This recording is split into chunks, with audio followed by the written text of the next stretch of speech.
Good evening, everybody, and welcome to our online event, our third in the series of conversations with Cathy Rentzenbrink for Emmaus Cornwall.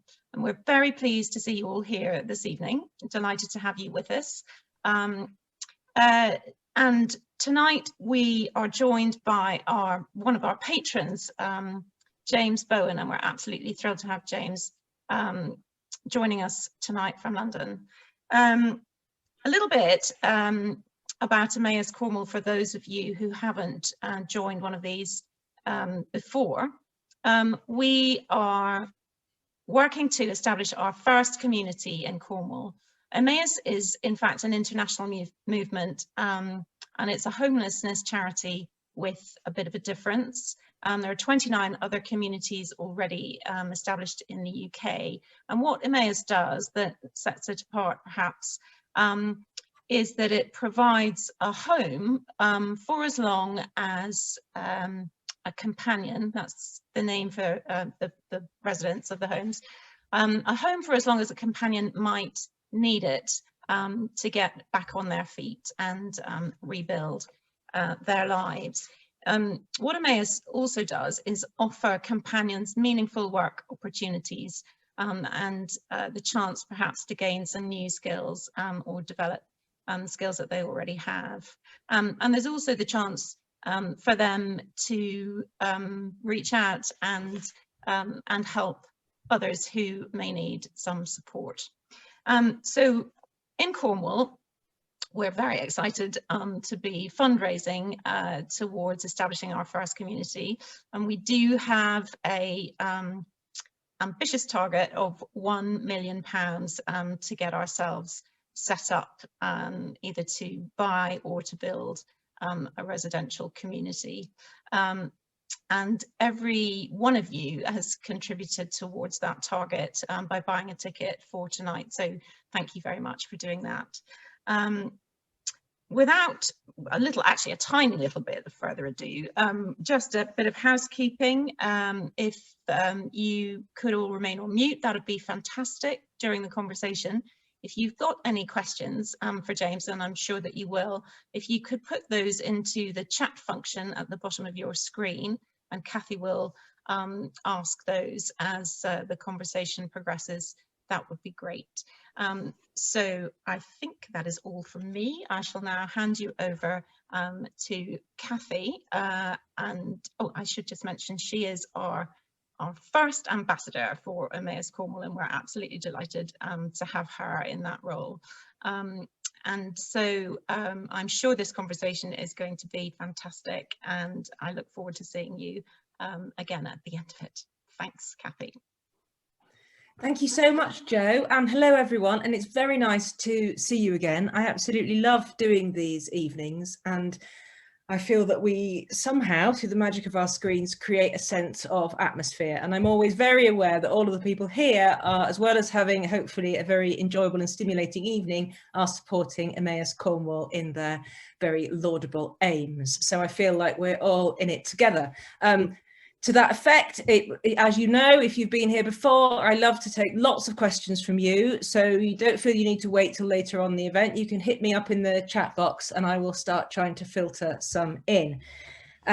Thrilled tonight to talk to James and to talk to him about his very interesting story. James was a recovering drug addict living in supported housing and selling the big issue when he met feline friend Bob, who later helped him turn his life around.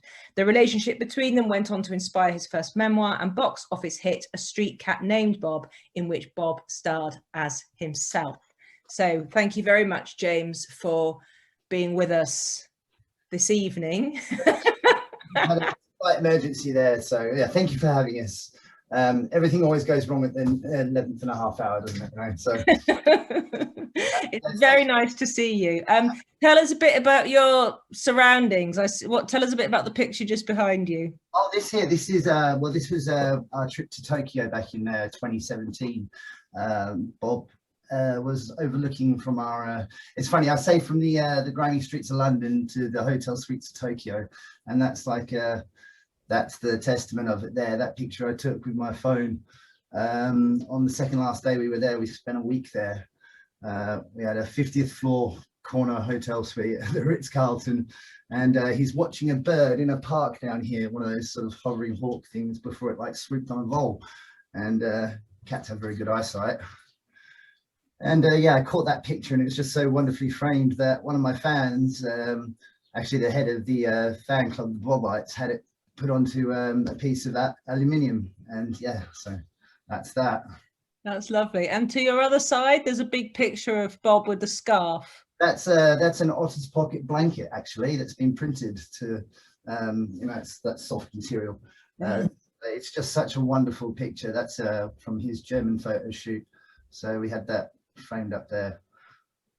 Yeah, my recording studio where Henry and I, the band, and also where I do my Facebook Live broadcast from, where I read chapters of my book on Facebook Live, one chapter a day basically, so people can watch it, because busking is pretty much eliminated in the West End now. We've got to find other ways to perform, and with COVID it's become kind of a necessity to, you know, use Facebook Live for things. So, yeah. Would you take us back to before Bob came along and just tell us what life was like for you then? Life? I wouldn't call it life at all. Maybe an existence. Before Bob, everything in my life was chaos. I didn't really have any direction.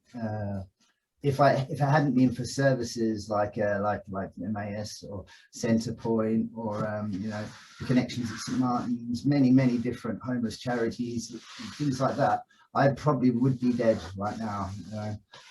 Before Bob, everything, I didn't care about anything before Bob. And how did Bob come into your existence and change it?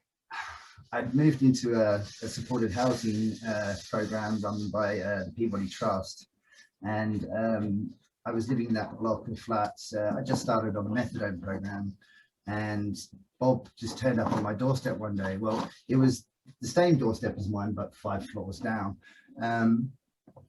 Sorry, Henry, could you let the cat? Yeah, sorry. It was 5 floors down, the same door. But when I invited Bob up, he came into my life, and he needed my help, and I didn't know it then, but I definitely needed his help, and we managed to guide each other's life into a much better place. And how did Bob need your help? Well, he'd been attacked by another animal, and here comes one of my other children now. He'd been attacked by another animal, and he had a big abscess on his back leg. So I took him to the RSPCA Harmsworth Clinic in Finsbury Park, which was near to where I lived. And with the last of the money I had from busking at the time, paid for his antibiotics, and I kept him on a 2-week course. And that time I was trying to find where he came from. Nobody in the neighbourhood knew who he was. Even every neighbourhood has a crazy cat lady that feeds all the strays. Even she didn't know him. So I decided to keep him, or he decided he wanted to stay with me. But the next thing he did was even crazier. He decided he wanted to follow me to work and come with me to work every day. And that was where things really took a twist in our life. And where was that? Where were you going every day when he started to follow you around? Covent Garden.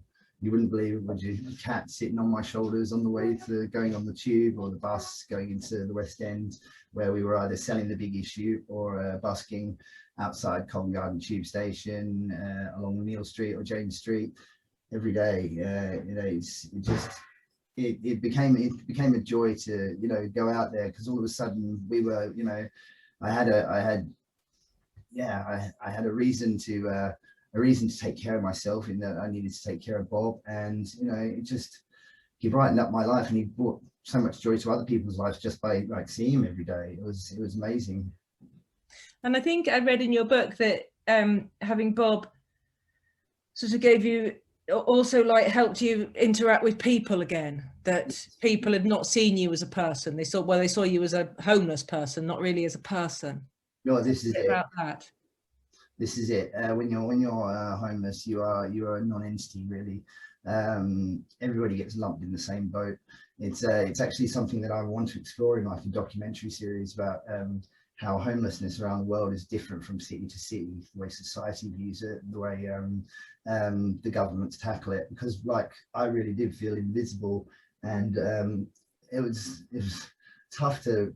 I mean, when I got myself a guitar and I was able to busk, it was a lot better. But when you don't have anything and you don't have any kind of network support, trying to get on your feet is just a non-starter, really. Mm-hmm. And I think becoming so, because you were important in Bob's eyes, did that help you sort of heal yourself and the way you felt about yourself a bit? Yeah, well, this is it. It's like having a child almost, you know. I needed to make sure that I could take care of myself in order to make sure that I was taking care of him, because the responsibility of looking after him, because there was so much love that he was giving me, and I felt I had to repay it.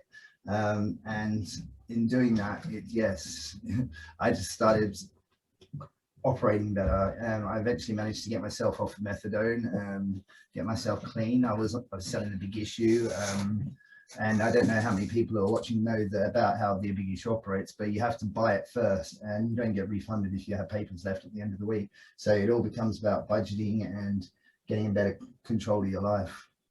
Mm-hmm. Tell us a bit more about that, because people maybe don't know how the big issue works. So right. I give an example of it in my first book. So basically you get given 5 free papers twice on your first week, which is sort of your trial week, and they put you in a pitch where they can see how you're doing, so they can guide you if you're not doing it right. I mean, it's not really rocket science. You stand there and sell papers, but what happens is you have to buy these papers after your 10 free papers. You have to buy the papers at 50% of the cover price. So at the moment, I believe they're £3 now. When I was buying them, they were £2, so I'd pay £1 and sell them for £2. And so basically, you buy them. You've got it 50%. You've got to make sure you buy enough, but you don't want to buy too many, because if you've got any left over, come the following Monday, they're scrap and they won't take them back. It's no sale or return. And it can be very, very difficult, especially as people don't understand that so many people think that we're giving these papers for free all the time. Mm-hmm. It's not like that. It's definitely, as the saying says on the front cover, it's a hand up, not a handout. Yeah, so that was a lot to get your head around then, I guess. As you say, it was when you're on the streets, it's all happening all at once for you, you know.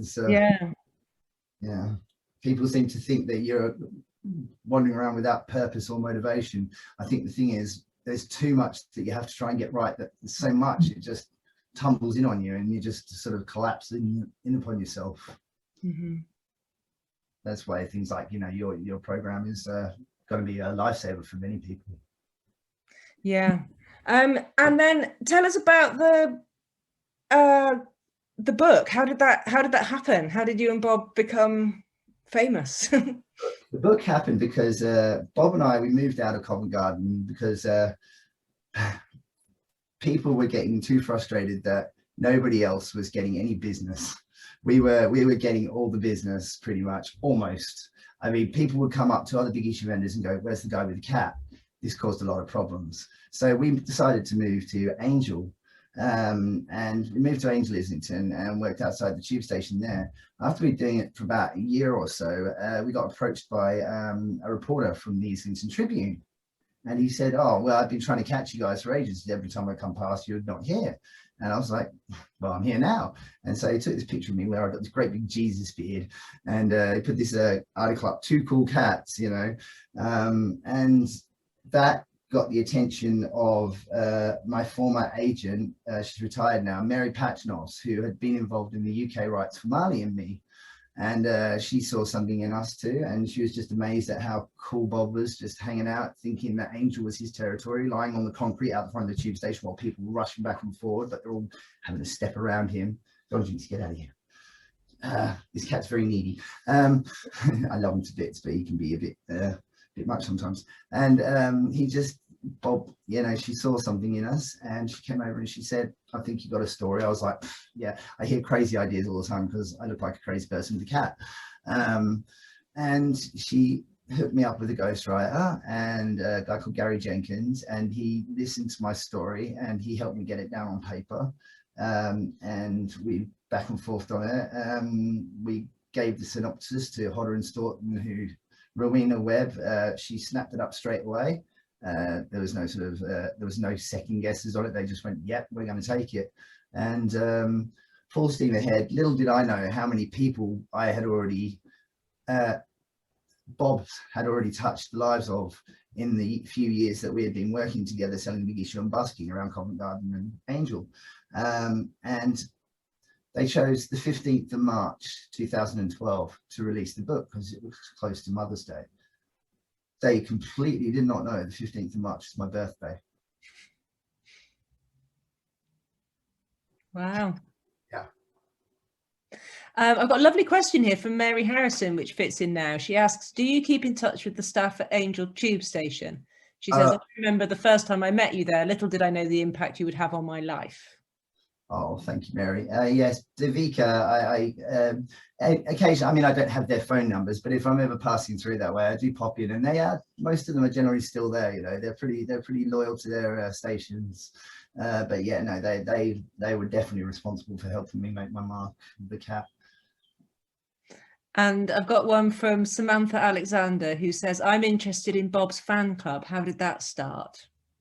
Well, there's a couple of them actually, but the sort of the main UK one, the Bobites, is run by a gentleman called Martin Pickett. And there's also the Street Cats. They're almost sort of competing things, but the Bobites is like the largest sort of entity of them. And they started doing these things called Bobfest once a year, which started to take on a life of its own, where they would raise money for charities and things like that.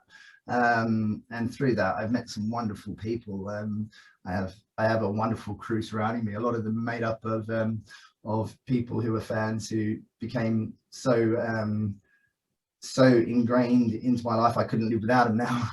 So you know, there's they're wonderful people, and the thing is, people from all over the world have been touched by Bob's books, and it's brought together communities. It's made people who didn't like to read again. It's helped people understand their family members with drug habits or on the streets. Animal lovers able to get something out of it. It was the zeitgeist, that book. And so in my former life, I was the project director at Quick Reads, and I commissioned the quick reads of your story and Bob's story, which was a great thrill. And I can still remember the day when I got the email saying that you'd agreed to do it and saying like, yes, we've got them. And I know that you found that a really good experience. Could you maybe talk to us a bit about literacy and why you wanted to do, and actually I should explain for anybody in the audience who doesn't know, Quick Reads is a charity that commissions short books for emergent adult readers, so people who haven't always read or who might struggle with reading, used a lot in prisons, but also they're sort of fast, fun reads for anybody who might be a bit short of time or might struggle to get into reading. So how was the experience for you of doing it, James? The quick reads, yes, the Prison Canteen book. It was a wonderful. I was just so honoured to be chosen for that. Street Cat Bob. Actually, it's so funny because when I was going through some paperwork the other day, I came across the contract for that one. And what we did with that one, because we felt it was such worthy causes, we signed off on the profits, all the profits for that to go back into the charity. Mm-hmm. And it was, yeah, so digesting, it was kind of hard work trying to really cut down to the core elements of it for that small edition, you know. But it was a complete honor, and I know lots of people have come up to me at signings and given me a Quick Reads copy to give for my graffiti on. So I mean, life really changed, didn't it? And then there was also the film. I mean, tell us about that. I can't even imagine what that must have been like. It's mind-boggling, isn't it, all these things, and a cartoon series. The first film, because there's two now. The first film, A Street Cat Named Bob. This producer, Adam Ralston, approached me and said to me, how about I'm considering purchasing the rights for the film. And I remember the day the first book came out, I said, wouldn't that be amazing? I remember saying that to a reporter, and it's there's a video clip of it on YouTube somewhere. And yeah, so he says, oh, well, we started training up cats in Canada, and the cats were brought over with the trainers. They turned out to be great at following their mark and staying in place, but they looked absolutely terrified in the middle of London. So Bob had to come in and play himself and save the day, so to speak. And yeah, it was unreal going from oh yeah, would you like to have a cursory visit, a cursory visit set to, we need you to come in at 5 o'clock every morning. We're going to send a car to pick you up, and you've got to be there, and you have to stay on set until 7 o'clock at night. And, okay. And it's watching this film, it was very bizarre, where certain elements of it were actually about my life. I mean, certain elements are obviously made for the whole Hollywood thing, but it was just an honor that it was being made. And then for it to happen a second time around, it was just mind-boggling. It was unfortunate Bob didn't get to see it, but he did star in it, and he did an incredible job because he was a professional at it by that stage. How did Bob feel about all the changes in the routine and schedule and stuff? Did he take it all in his stride? He always took everything in his stride. He as long as he was with me, we could do everything together. We literally conquered the world together. Yeah. Was it about, you were saying like, gosh, I'm feeling a bit, so I'm thinking about authors, all the ones I know, including me, we're always having a bit of a moan about how tired we are. So I'm wondering if you were saying like, gosh, this is a bit exhausting, Bob, isn't it? And Bob was saying like, I think it's all right. I think you can do it. Yeah, I mean, doing the book signing tours, yeah, that can be very exhausting, especially when you've got like 400 people queued up at every bookshop for like 2 weeks. It's yeah, but at the end of the day, these people are the ones who would buy the books, and I couldn't let them down, because they were helping me to spread the message, and they were changing my life, changing my life. They gave us a meaning, to go on and to help pay forward with the charity work that we do now, like we're doing here. What did Bob do in book signings? I think when I saw you, he was sort of sitting on your shoulders. Did he move around a bit, or was that his usual vibe? The shoulders was when I was walking about, but when I was doing a book signing, he'd sit in the chair next to me on his own little blanket, often getting lots of treats, lots of people taking pictures. We wouldn't let someone stroke, because if one person wants to stroke him, then all 400 people are going to want to stroke him, and that'd be a bit much for him, and because he was getting on, so he'd earned his right to his space. But yeah, he lavished in the people looking at him going, oh, aren't you beautiful.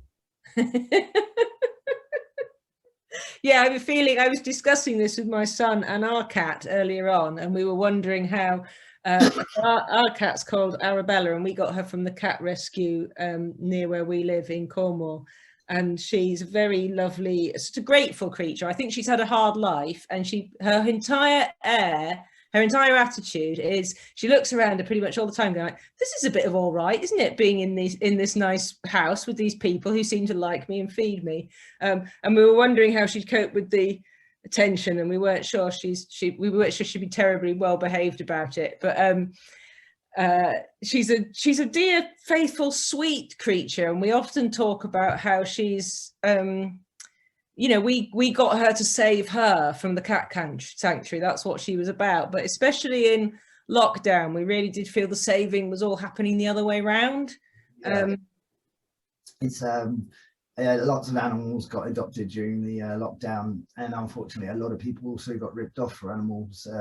I was actually a victim of that as well. We adopted a puppy with the Blue Cross after we got scammed. So yeah, I mean, animals definitely came to the rescue, I think, for a lot of people. Yeah, for sure. This one here, you can see how needy this one is, can't you? Yes. And I've got a question from Jess Bioletti, who's asking what your other cats are called. This one is Jinxie. I got him, what was it, Henry, 3-4 years ago? Yeah, he's about 3. And then recently, we'd agreed to adopt a kitten before Bob had gone missing. a large litter had come across, and we agreed to take a kitten on from this person who was struggling to find homes for these kittens. And then unfortunately Bob had passed away, and I had to go pick them up like 3-4 weeks later. So it's kind of a bit bittersweet, but they are called Bandit and Gizmo. They're not in the room at the moment. They're being little terrorists somewhere. They recently had their snip, so they're feeling a little sorry for themselves, but they're also unsure what's happening to themselves. So, and then there's Monica, my fiance. She has a cat called Madame de Pompadour. We call her Pompadour. She's about 6 years old. She's a tortoise shell. She's gorgeous.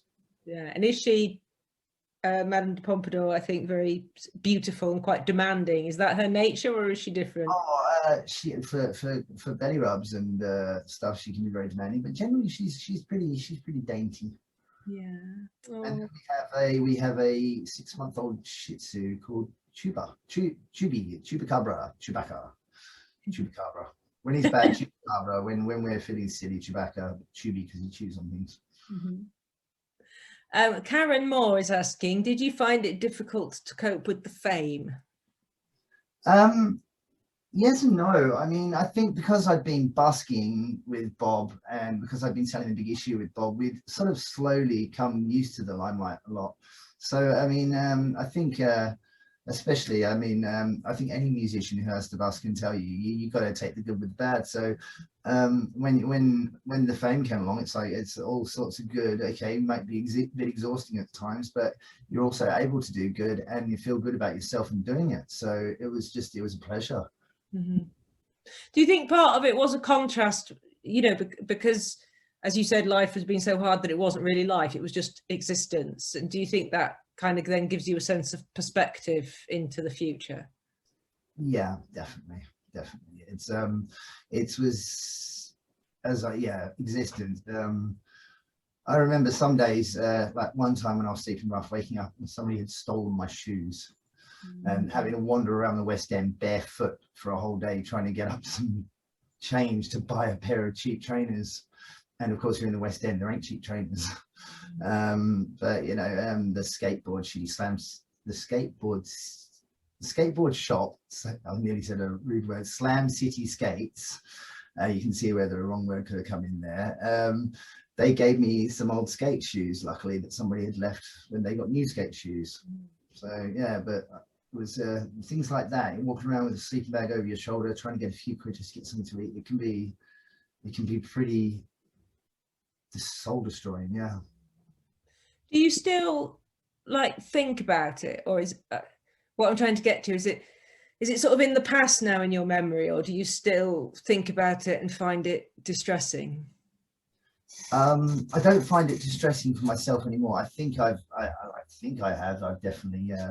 I mean, obviously the scars are there, and they're definitely, you know, they're definitely fibrosed. But from it, I'm able to do some good. That's the main point that I take away from it. So I don't dwell on it in any way that's bad. If anything, I look on it to be constructive, so that I can aim high for everyone else. Be kind of a homeless star almost. You've talked, I think, before about homelessness needs to be tackled before joblessness, that it's impossible to find work whilst homeless, and you had an experience when an employer sacked you when they found out you were homeless. Would you talk to us a little bit about that? Because of course, often I think when people aren't informed, it might be quite quick to judge and think that work has to come first. So it would be good to dispel this myth. Yes, well, okay, so all right, you go give me a job, great. So where am I going to put my tools? Where am I going to put my uniform? Where am I going to wash every day before work? Where am I going to cook my dinner? You know, you tell me, how am I supposed to do that?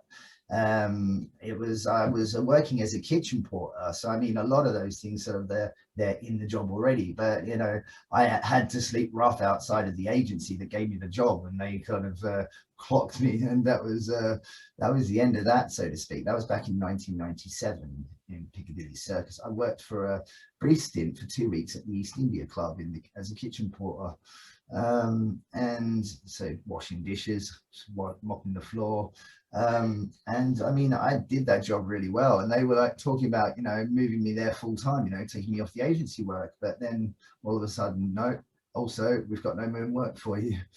Hey, oh, ouch. I have to do something about his claws. Super needy cat. Hold on, I'm sorry. Get out of here. Go on. Up. There we go. Sorry. Stop jumping up and down like a psychopath. And also, maybe talk to us a little bit about the vulnerability of homeless people, often attacked and abused, even at the same time as they might be being viewed as that they're the threat. Yeah, well, I mean, because of drug addiction and often the way that, you know, drug addiction is paid for through crime or prostitution or, you know, shoplifting, any number of ways that, you know, things that are harmful to public, but also harmful to the people having to do these things to pay for their habits because they're in such a terrible place.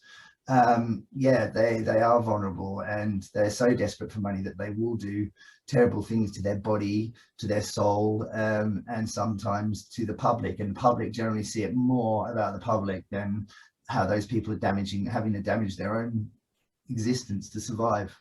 Mm-hmm. This is a lovely question from Susie Mama, perhaps. Apologies, Susie, if I'm not pronouncing that correctly. Susie asks, what was the kindest thing anyone did for you when you were on the street? The kindest thing anyone ever did for me when I was on the street? Oh, wow. I mean, every act of kindness is really kind of up there. So I can't really put one above the other, but I can give you a list of what they are. So you know, that would be lovely. Paying for hotel rooms for me, people buying me a meal, people giving clothes to Bob or cat food to Bob, or buying a big issue with a nice tip. You know, it's all these things. The USB needs to go in for it to turn on. Is it getting dark? No, I was just thinking. That's nice. So did that sort of help with keeping a bit of a faith in humanity when people did kind things?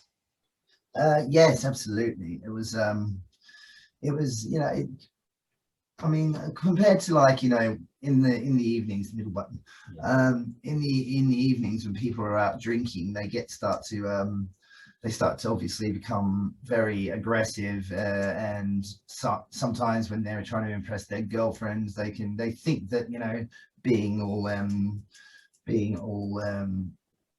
aggressive, I can't think of any other word for it, violent towards homeless people makes them a big man in their own head. You know, it's very much, I mean, I know some, not personally, it didn't happen to me. I managed to get away from that happening, but I remember people trying to piss on me in a doorway. You know, it's like they think it's funny.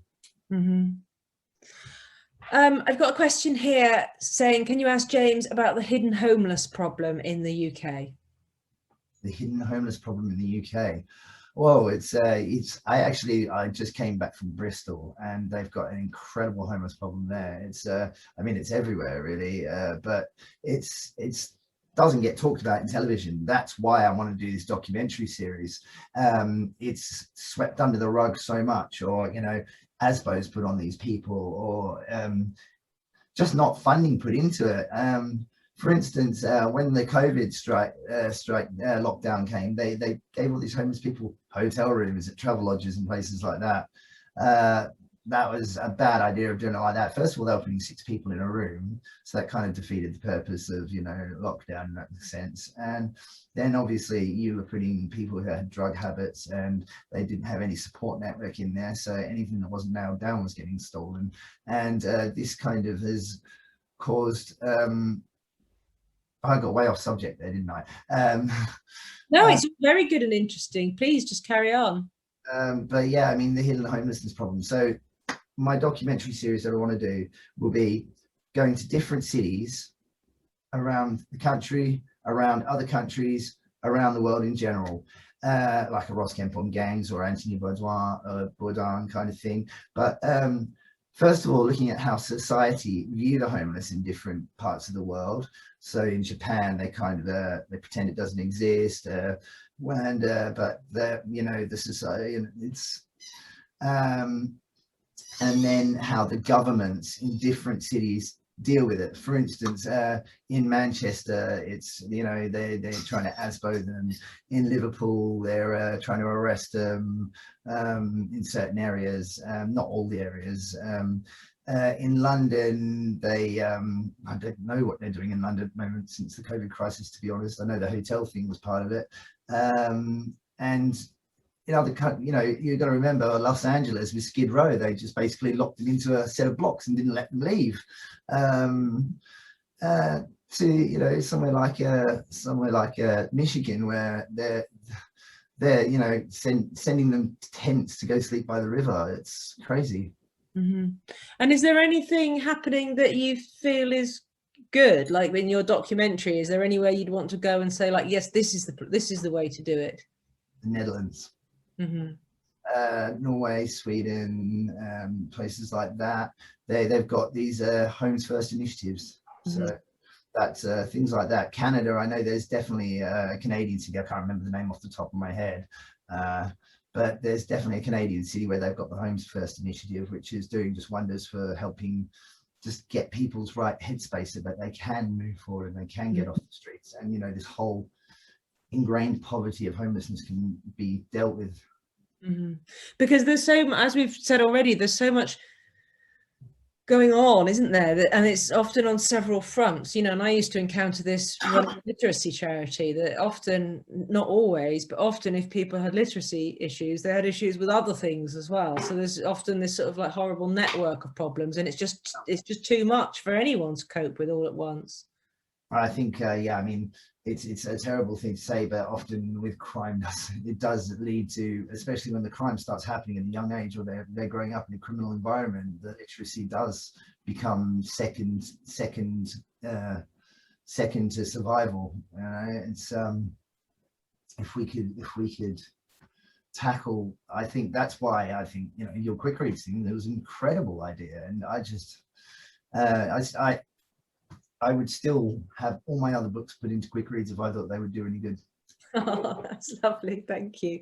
I've got a lovely question here, well, a very interesting question here, probably a hard one for you. What went through your mind the first night when you were officially homeless? How did you cope, and were you very scared? The first night, yes. The first night I was homeless was actually when I was a teenager, so a very young teenager. So by the time I came to London, I'd already been a bit of a street kid. But the first night in London homeless, it was a new environment for me. I was in soggy London and these grimy streets around the back of Piccadilly Circus, and the people there, the only people who were friendly to me were all heroin addicts. So that was that became hey mate, this will help you through it. Mm. Quickly became a crutch. Leanne is saying, James, I work for a mental health charity which helps people who become homeless and have financial issues. We're finding it's becoming near impossible for people to gain social housing. What do you think councils could do to support people more? This is what I want to explore. So I don't have any solid answers right now. Check back with me after a couple of seasons of my show. Yeah, and Karen Moore is saying she's very keen on the documentary series. She wants to know, is it being made and when might it air? And it sounds very interesting and informative. So a big thumbs up from Karen for the documentary. Yeah, somebody else who's watching this knows that he's trying to help make it. So we're in the process of hopefully getting it commissioned. Mm-hmm. Interesting question here. Do you think homeless women are treated differently than homeless men? Homeless women, I think they're a lot more vulnerable. They're up for a lot more dangerous propositions, unfortunately. There's a lot less of them, and the services are mainly geared towards men, so there does need to be kind of a shake-up on those grounds. Charlotte Caldwell is saying, what's your fondest memory of your visit to Cornwall? Oh, I think it was Emmaus putting us up in that lovely hotel and having a fancy dinner for Bob and I, and Mark Commode being the host of honor there. It was great. Yeah, we absolutely loved our trip to Cornwall. And one from Mary Harrison again, who says, how did you feel that two of your fans were able to be in A Gift from Bob? Fan Bowen Mary. Yes, she loves to get her little plug there. Yeah, we had a couple of the Bobites turn up on set, and they got to be in a scene. Homelessness isn't just about rough sleeping, is it? So local food banks are reporting a huge increase in people sofa surfing and sleeping in their cars, and all this stigma there is around homelessness. I mean, what things do you think people can do to help? What can the general person do to help? Yeah.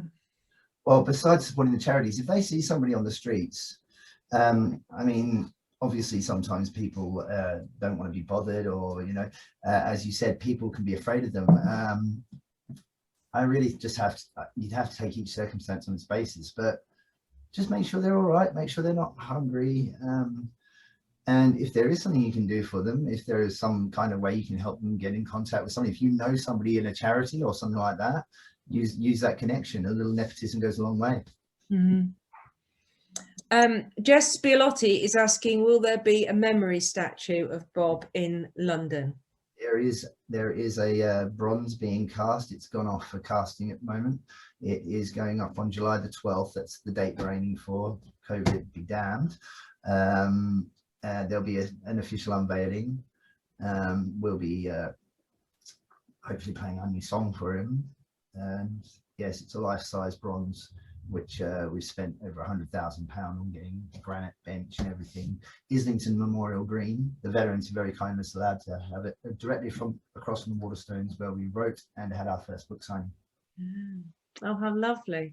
And tell us a bit more about what you're doing now. You mentioned the Facebook Live events. Tell us a bit about that. Yes, so I mean, with all my books, I thought, why not have me reading them? So not every night, but most nights, I'll do a chapter from one of my books. I'm currently still on A Street Cat Named Bob, just on chapter 12. And I read one chapter out a night, and people are able to give what's called Facebook stars now. So it's like sort of busking change. So it's kind of how I'm making a living at the moment. So if anybody wants to watch it or get their friends to come and watch it, there is a series block, so you can watch the ones before. You won't have missed out. And you'll be able to watch the other ones. Be warned, you do have to watch me playing with the cats a lot, and there can be a bit of dead air sometimes, but it's you know, it's live, it's live, it's real, and it's me reading my own books. Then there's also a show that I do with my writing partner Henry Facey, where we review the big issue each week. You know, we just sort of go through the articles, we engage with the audience, you know, and then also, because Henry and I are musicians originally, that's we also occasionally do a gig. So The Wild and Stray, and we're currently working on a song called A Ballad for Bob, which we're hoping to release by Christmas. So we're working very hard on it, getting orchestral stuff done in it. It's going to be something special for him. I've got a nice comment here from Sabine Brignall in Twickenham. I know a Sabine in Twickenham. If that is you, Sabine, hello. Sabine says, hi, James. I met you and Bob at the Ideal Home Show a few years ago. You did a gig afterwards and you were in pain with your hip. I hope you're better now. We've always had rescue cats. Our Rufus is from Battersea and Coco was from RSPCA, and he was 17 when he passed 3 years ago. And my daughter picked Rufus. He's a real character. And she just wants to say, I really enjoyed the movie and all your books. Oh, thank you, Sabine. That was the one gig where I wasn't able to operate because of my pain. I was in so much pain, it became dizzying. But thank you. We did our best to soldier through that gig, didn't we, Henry? And are you better now, or is it still? Yes, I'm titanium. Ah. And another question here saying, will we be able to watch the unveiling of the Bob statue on Zoom, as Bob was loved around the world? You'll be able to watch it on Facebook Live. Facebook Live. So Facebook Live for that. And tell us again what the date was, so people can. It'll be 12th of July. I'm not sure what day of the week that is, but it's the 12th of July. 12th of July, yes, sorry.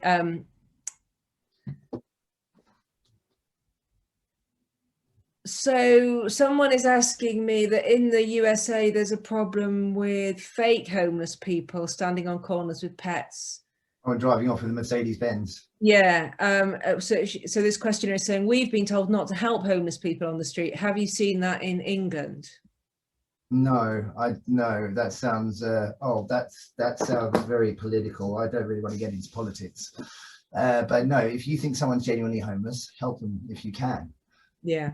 It's up to you. If you feel they're fake, then just you know, you don't have to go and engage them. It's I can't. Sorry. Yeah. Or travelers. I always think, yeah, help rather than judgment probably is the first thing, isn't it? And tell us a bit about, I liked this that I read in one of your books, I think, where you say cats are notoriously picky about who they like. Yes, they are. And I was just wondering, because again, with our cat, I always do feel she's a lot, I don't know why, because I do most of the work for her, but she's definitely keener on my husband and son than she is on me. She sort of tolerates me, but she loves them. So I just wondered if you'd tell us a bit about, and do you think like all cats have the capacity for love? And was Bob a very loving cat, or was he a very loving cat with you, if you see what I mean? Bob was a very outgoing cat. I mean, yes, he did love me and I love him. I love him, you know, he's a part of me. He'll always be a part of me. But cats, I think all cats, they have the capacity to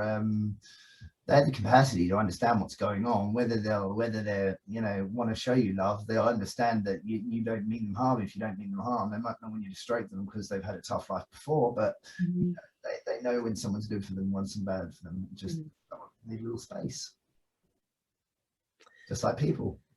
Yes.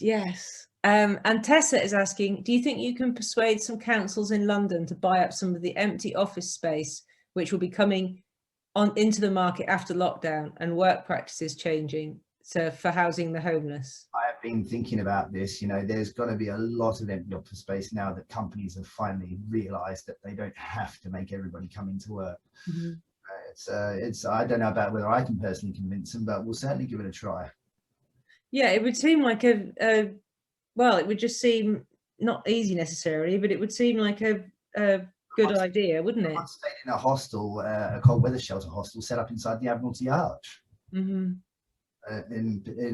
Trafalgar Square. Yeah. Tell us a bit about, I think Bob made some famous friends and maybe some royal friends, did he, along his journey? Tell us a bit about that. Well, let me see. There's Brian May and Edita Dobson, Rick Wakeman. Who else was there? Oh, there's been so many people over the years. Barbara Windsor, may she rest in peace. Yeah, loads of them. And yes, Kate Middleton came to our royal premiere at the Curzon Mayfair. That was something else. Roger Spottiswoode, the Bond director. Charles Martin Smith, who directed the second film from The Untouchables. Anthony Head Giles, he played my dad in the first film. Yeah, it's been a bit of an amazing journey Bob and I have been on. My son asked me to ask you, he would really like a kitten as well as our lovely cat.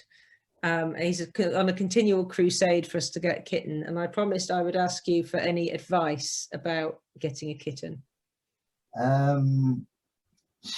Blue Cross are going to be your best chance to find a kitten that needs a home, that genuinely needs a home, because they'll also have a behavioural therapist that'll find the right animal for your family. Blue Cross. Another documentary I'm making with having taken on the Shih Tzu, because what happened to me with puppy scanning. We're doing a documentary on puppy scanning and about how the Blue Cross have adoption services to help the right animal for the right family. So because we have 4 cats, it was about finding a small dog, and yeah, so, and they brought us a 3-month-old Shih Tzu, and he's been a bundle of energy, and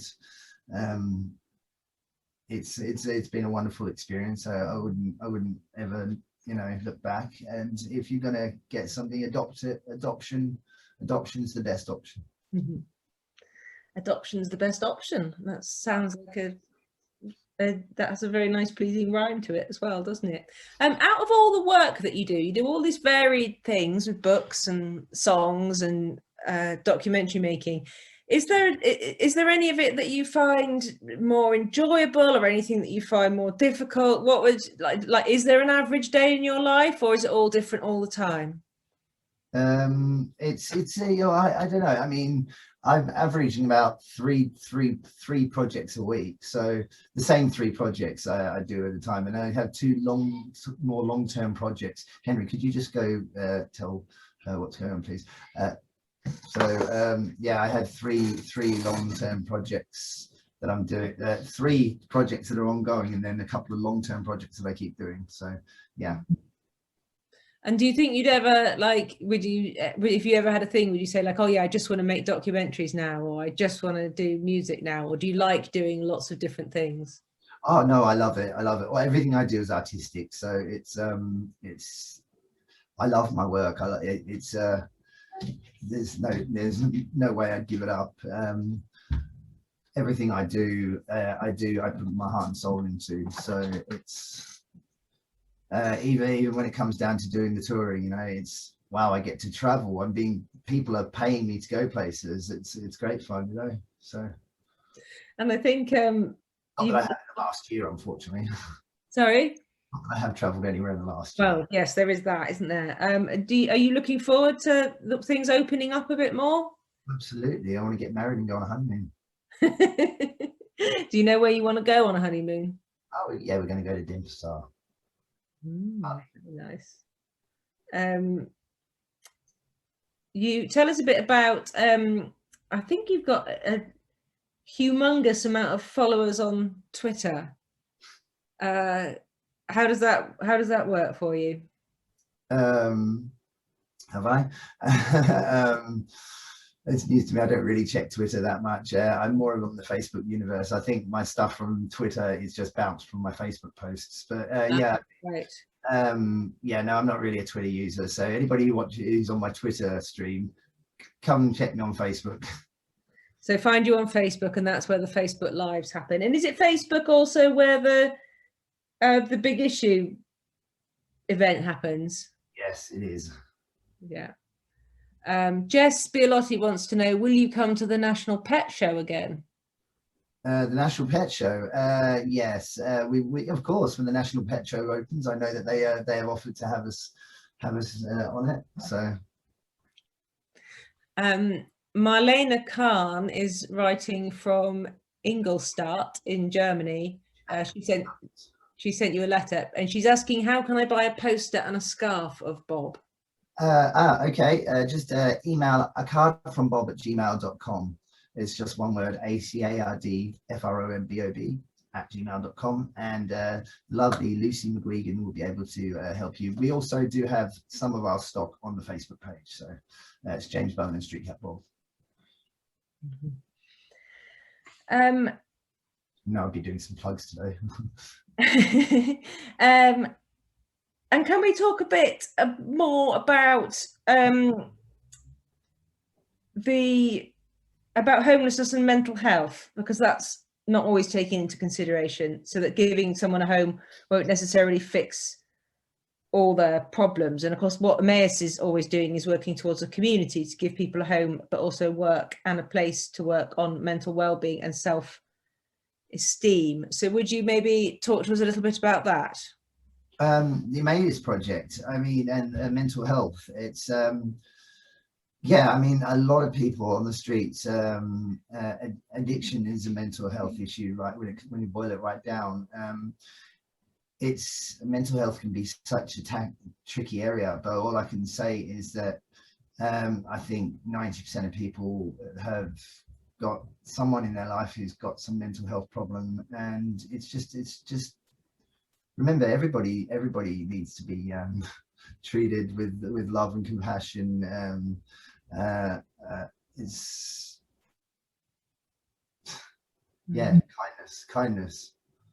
Yes, compassion and kindness. I remember I always used to think, well, I still do think when I go into prisons as a visitor, you know, as you walk through those clanging doors, that I think, like, if I came in here without mental health problems, I'd have them pretty soon.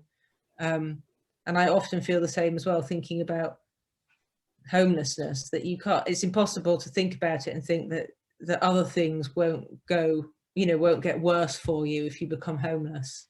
Hasn't got in the kitchen. Sorry, the dog's gone missing. So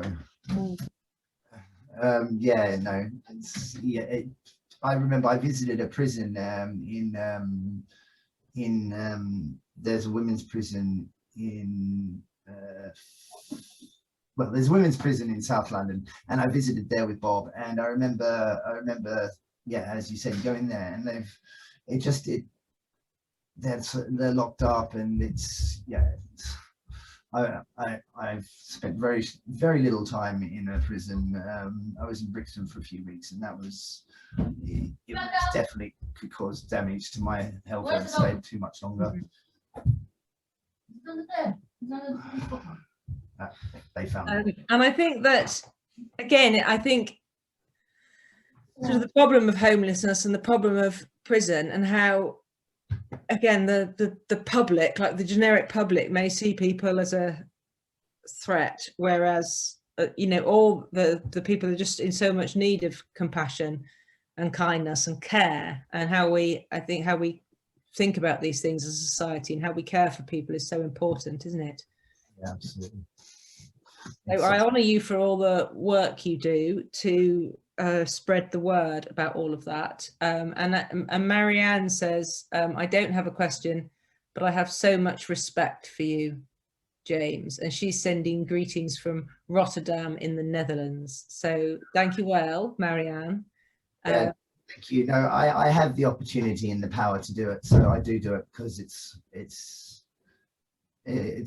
why wouldn't I? You know, we're human beings. We all deserve a second chance, you know, to get through life.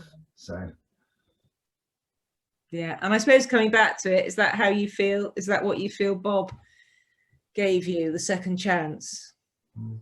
Absolutely. If it wasn't for Bob, you know, people, you know, I don't know whether I would have turned my life around. I might be dead by now. I mean, it's something that I often write about in my songs. There's one song, actually, if you go to Instagram, The Wild and Stray, I've got a song called Time to Move On, which is about homelessness. And it's all quite literally there in the lyrics. People should give it a listen. It's one of our best songs, I think. So then there was the one that we did with the film called Angels Rush. They're all very on the point about homelessness. And I suppose this is Bob's legacy, really, isn't it? That he saved you and then you continue to do the work. Is that how you feel about it? Absolutely. I've got Bob sits on my desk with me. His ashes do. So yeah, he's still with me. He'll always be in here. Wherever I go, he's here. You know, so. Well, thank you so much for telling us about him and telling us about your relationship and tell us about your existence that has become a very meaningful life. And just really want to say thank you and wish you luck with all your projects. I know we're all hoping that the documentary gets made, because I think we all want to watch it and be able to compare the attitudes of different governments and societies, but I just want to say thank you, and thank you for bringing a bit of a nice bit of feline warmth into our evening. well, my cat's been sitting a metre away from me the whole time, and every so often I've looked at her and think, oh, come and show me a bit of affection, Arabella, and you can be on the telly. She's completely ignored me the whole time. So. If you go off air, she'll come over.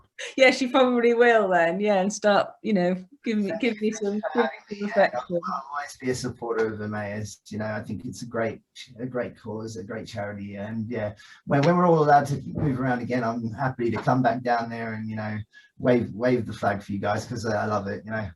Oh, that's great. Thank you so much. We're having a lovely, we've got a thank you from the Netherlands, from Toon, and Pam is saying thank you so much, James. And thank you very much to all of you, the lovely Emmaus audience. I always feel such warmth and sense of community here on these evenings. And I think now, if I could hand back over to you, Joe.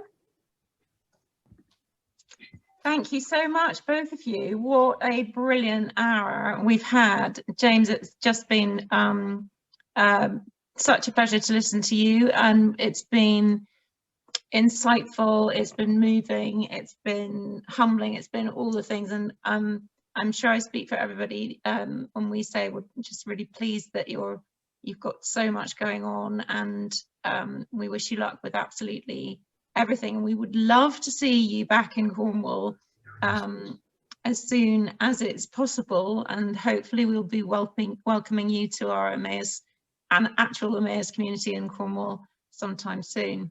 In about an hour, we're going to be doing a gig on our Facebook channel if people would like to see our songs. Yeah, God, I'm absolutely sure they would. And thank you, Cathy, so much for all of your excellent questions, and thank you to the audience for putting their fantastic questions up as well. And it's been another brilliant evening, and we're thrilled to have had you all with us. Thank you so much for coming along tonight, for buying your ticket, for making your donations. We have another one of these sessions lined up on the 9th of September, when Cathy will be talking to author Patrick Gale. And in the meantime, it would be fantastic if you haven't already signed up to our Emmaus Cornwall newsletter, and you can do that on our website. We are shortly to be launching a challenge to keep everybody fit and healthy over the summer when lockdown ends. That's going to be 1 million steps for Emmaus to tie in with our £1 million fundraising target. And you can participate on your own or in a team to walk or run or swim or cycle 1 million steps or the equivalent of that, and raise some money for our Emmaus Cornwall community. So please watch our website and our social media for news on that. So I'd just like to say thank you one more time and wish everybody a really great evening, and we can all tune in to Facebook Live to watch James a little bit later. Thank you once again, and goodbye. Bye-bye. Bye.